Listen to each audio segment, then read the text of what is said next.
અમરેલી જિલ્લા પંચાયત હસ્તકના જ્યુબિલી ધર્મશાળા બિલ્ડિંગને બંધ કરવા માટે તંત્ર દ્વારા કાર્યવાહી શરૂ કરવામાં આવી છે।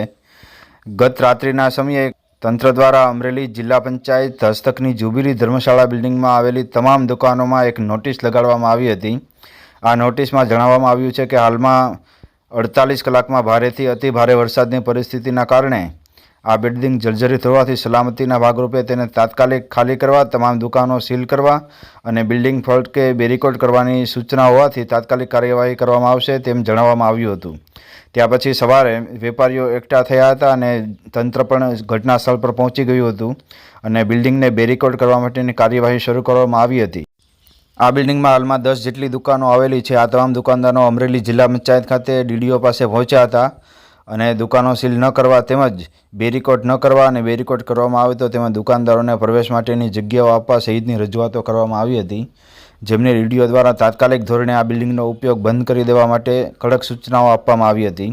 કોઈ એવું મેન્શન નથી કર્યું કે ડિઝાસ્ટર જે વાવાઝોડાની ને જે વરસાદની આગાહીના ભાગરૂપે આપણે પેક કરીએ એવું નહીં, સમય મર્યાદા નથી કરી એમ। 48 કલાક માટે આગાહી છે એવું લખેલું છે નોટિસમાં। 48 કલાક પણ પછી ખોલવાનો સમય એમાં કોઈ મેન્શન નથી કરેલું। એટલે એક કામ કરીએ, આપણે ડીડીઓ સાહેબ નીચે બેઠા છે, એટલી એમને જગ્યા આપી અને તમે જે સમય મર્યાદા કયો એટલા દિવસ બંધ રાખવા અમે તૈયાર છીએ। એમાં સમય મર્યાદાનો કોઈ પ્રશ્ન નથી।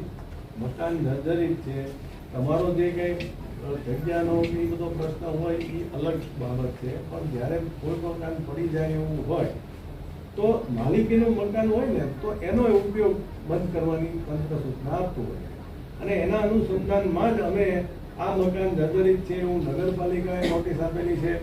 અમારા ટેકનિકલ માણસોએ પણ કીધેલું છે કે આ મકાન જર્જરિત છે અને ભારે વરસાદમાં પડી જવાની શક્યતા રહેલી છે।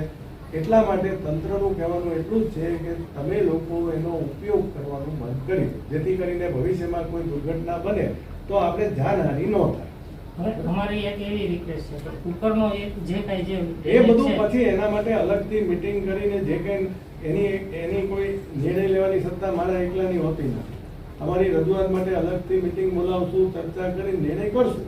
પણ અત્યારે તમને લોકોને તંત્ર વતી મારી એક જ વિનંતી છે કે આનો ઉપયોગ કરવાનું તમે લોકો બંધ કરી દો, કારણ કે જો કોઈ દુર્ઘટના બનશે અને કોઈ વ્યક્તિની જાનહાનિ કે એવું થશે તો વ્યક્તિની જીવથી વિશેષ કોઈ વસ્તુ નથી। સાહેબ, આ લોકો 4 ફૂટનું જે થયું છે એ બધું પછી અત્યારે એ અલગથી મીટિંગ કરશું એના માટે। અત્યારે તમે એનો ઉપયોગ કરવાનું બંધ કરી દો બસ। તો સાહેબ એટલા માટે તમને રિક્વેસ્ટ કરવા આવ્યા છે। અત્યારે અમારી આજીવિકા એ છે, પણ આજીવિકા કરતા જીવ વધારે મહત્વનો છે। બરાબર, માણસનો જીવથી ઉપર કઈ આજીવિકા નથી। અત્યારે બંધ માણસનું જીવન અમે ઈ પડે અને કોકનો જીવ વયો જશે તો પછી આજીવિકા કોણ કરશે? કેટલાક દિવસ બંધ રાખવું એ બધું એની અલગથી હું તમને અઠવાડિયામાં મીટિંગ કરશું આપણે। સાહેબ બાંહેધરી આપે છે કે પ્રમુખ સાહેબ સાથે ચર્ચા કરીને તમને ટાઈમ કરીને બોલાવી લેશે, પણ અત્યારે તમે એનો ઉપયોગ બંધ કરી દો બસ। આ એક જ અમારો, હવે તમે તાળું તમારું મારો ને ચાવી તમારી પાસે રાખો। સાહેબ એવું કહે છે અમારે કઈ કબજો જોઈએ છે, એવું કઈ નથી। કબજો લઈ લેવો, ઉપયોગ નહીં કરવા દઈએ કે આ મકાન ઉતારી લેવું। આરએનબી એક્સી અને પણ 15 જેવી 12 થી 15 જેટલી નોટિસો આપેલી છે અને જર્જરિત મકાન પડી જાય તો જાનહાનિ ન થાય એટલા માટે તંત્ર એ લોકોને એટલી જ રિક્વેસ્ટ કરે છે કે તમે એનો ઉપયોગ કરવાનું બંધ કરો। એટલે જિલ્લા પંચાયત હસ્તકનું જે જ્યુબિલી બિલ્ડિંગ છે એ જર્જરિત થયેલ છે અને એના માટે નગરપાલિકા દ્વારા પણ એને નોટિસ આપવામાં આવેલી છે। આથી અત્રેથી પણ કાર્યપાલક ઇજનેર દ્વારા જે ત્યાં આગળ ભાડુઆત તરીકે ઉપયોગ કરી રહ્યા છે એવા 10 જેટલા દુકાનદારોને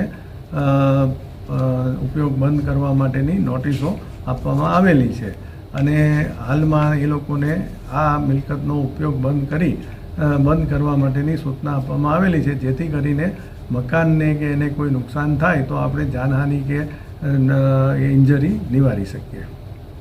વેપારીઓનું કેવું છે કે અમને કોઈ સમય મર્યાદા આપી નથી ક્યારે દુકાનો ખોલવી, કઈ વેપારીઓને 15 નોટિસો આપવામાં આવેલી છે। દુકાનો ક્યારે ખોલવી એની ટાઈમ લિમિટ કઈ આપવામાં આવી નથી।